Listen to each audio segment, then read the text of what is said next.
மூன்றே மாதத்தில் குறுக்கு வழியில் முதல்வராக நினைத்த ஸ்டாலினின் கனவை தகர்த்து எடப்பாடி பழனிசாமி முதல்வர் ஆவதற்கும் ஓபிஎஸ் இபிஎஸ் இணைப்பிற்கும் பக்கபலமாக இருந்ததால் என்னையும் தங்கமணியையும் ஸ்டாலின் தொடர்ந்து குறை கூறி வருவதாக திருப்பூரில் உள்ளாட்சித்துறை அமைச்சர் எஸ் பி வேலுமணி தெரிவித்துள்ளார். திருப்பூர் மாநகர மாவட்ட அதிமுகவின் புதிய அலுவலகம் காங்கயம் சாலையில் திறக்கப்பட்டது. இதனை திறந்து வைக்க வந்த கோவை, திருப்பூர், நீலகிரி மாவட்ட அதிமுக பொறுப்பாளரும் உள்ளாட்சித்துறை அமைச்சருமான எஸ் பி வேலுமணி அலுவலகத்தை திறந்து வைத்த பின்பு தொண்டர்களிடம் பேசுகையில் திமுக நிறைவேற்ற முடியாத வாக்குறுதிகளை கூறி வருவதாகவும் திமுகவின் பொய்யான வாக்குறுதிகளை நிறைவேற்ற வேண்டும் எனில் அமெரிக்காவின் கஜானாவை போதாது எனவும் பேசினார். மேலும் 2016-17 ஆண்டிற்கு பின்பே தன் மீதும் அமைச்சர் தங்கமணி மீதும் தொடர்ந்து ஊழல் புகாரை கூறி வருவதாகவும் அதற்கு காரணம் மூன்றே மாதத்தில் குறுக்கு வழியில் முதல்வராக நினைத்த ஸ்டாலினின் கனவை தகர்த்து எடப்பாடி பழனிசாமி அவர்கள் தொடர்ந்து முதல்வராக நீடிப்பதற்கும் ஓபிஎஸ் இபிஎஸ் இணைந்ததற்கு பக்கபலமாகவும் 2019 நாடாளுமன்ற தேர்தலில் பாமக, தேமுதிக உள்ளிட்ட கட்சிகளை கூட்டணியில் இணைக்க உழைத்ததற்காகவே தங்கள் மீது கோபத்தில் பொய்யான ஊழல் புகார்களை கூறி வருவதாகவும் தெரிவித்தார்.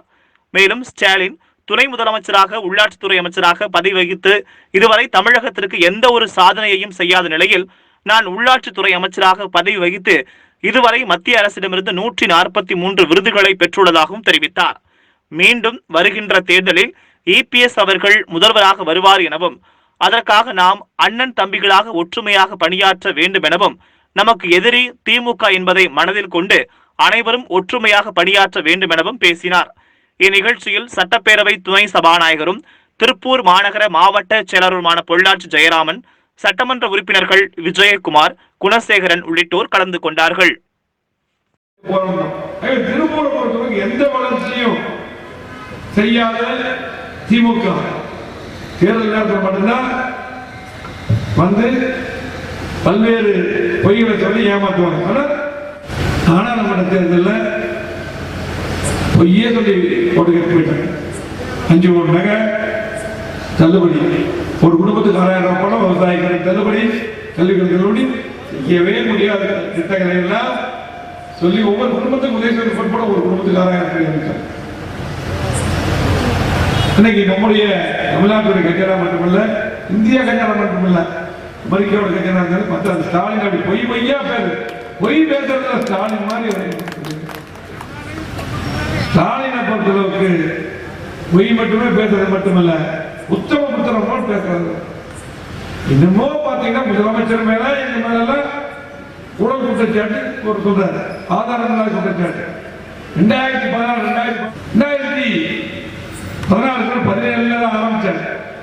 ஏனென்றால் மு.க. ஸ்டாலின் 3 மாசத்துல குறுக்குவழியில் ஆட்சி வர பார்த்தார். ஏராளமான பேர் எல்லாம் பார்த்து சொல்லுவாரு, நானும் தங்கமணி முழுமையா இருந்து அதை முறியடித்து முதலமைச்சருக்கு பக்கமா இருந்தோம். அதுக்கப்புறம் தான் அதை ஆரம்பிச்சார். அதுக்கப்புறம் எத்தனையோ தில்லுமுழு வேலை செஞ்சார்.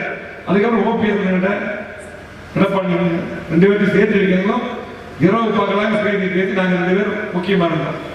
2019 யாரும் எதிர்பார்க்காத பாமக எல்லா கட்சியும் கூட்டணி சேர்ந்ததுக்கும் நாங்கள் முழுமையா இரவு பகலாக பாடுபட்டோம்.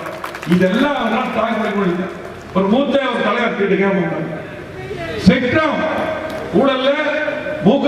தொடர்பு இருக்கா இல்லையா? சாகித் பல்வாவை 2 முறை எதுக்கு எடுத்தீங்க? 1,76,000 கோடியில 1 லட்சம் கோடி ஸ்டாலின் இருக்குது. யாருன்னா புறத்துறை அம்மா மட்டுமல்ல, அருமையான வைகோ அப்படியே ஒரு டீசென்டான சொல்லுவாரு. அவர் உண்மையில பேசுவார். 1 லட்சம் கோடி ஸ்டாலின் இருக்குது. எங்க ஆதாரம் சொல்லி கூட அவர் கூட இருக்காரு, கூட்டணி இருக்காரு. ஒரு துருவ கூட கேள்வி போடாம இன்னைக்கு நான் முதலமைச்சர், இன்னைக்கு கூட எடப்பாடி ஆட்சி சரியில்லை, உத்தம புத்திரம் போல நான் முதலமைச்சர் என்ன பண்ண போறேன்? இன்னைக்கு எதிர்கட்சி தலைவரா இருக்க, இதுக்கு முன்னால் துணை முதலமைச்சர் இருந்த உள்ளாட்சித்துறையில ஏதாவது ஒரு வேலை பார்த்திருக்கியா? சட்டமன்றம் நேரடியாக கேட்டுக்கிறேன், ஏராளமான தெரியும். எந்த வேலையுமே செய்யாம அதிகாரிகள் கொஞ்சம் செஞ்ச வேலைதான், எதுவுமே செய்யாம உள்ளாட்சித்துறையில துணை முதலமைச்சர் இருந்துட்டு இன்னைக்கு நான் வந்து முதலமைச்சராய் அப்படி பண்ண மு.க. ஸ்டாலின் ஒரு துண்டு சீட்டு எல்லாம் நீங்க பேச முடியும். உள்ளாட்சித்துறை நான் 143 விருதுகளை மத்திய அரசு விருது வாங்கிக்கிறேன்.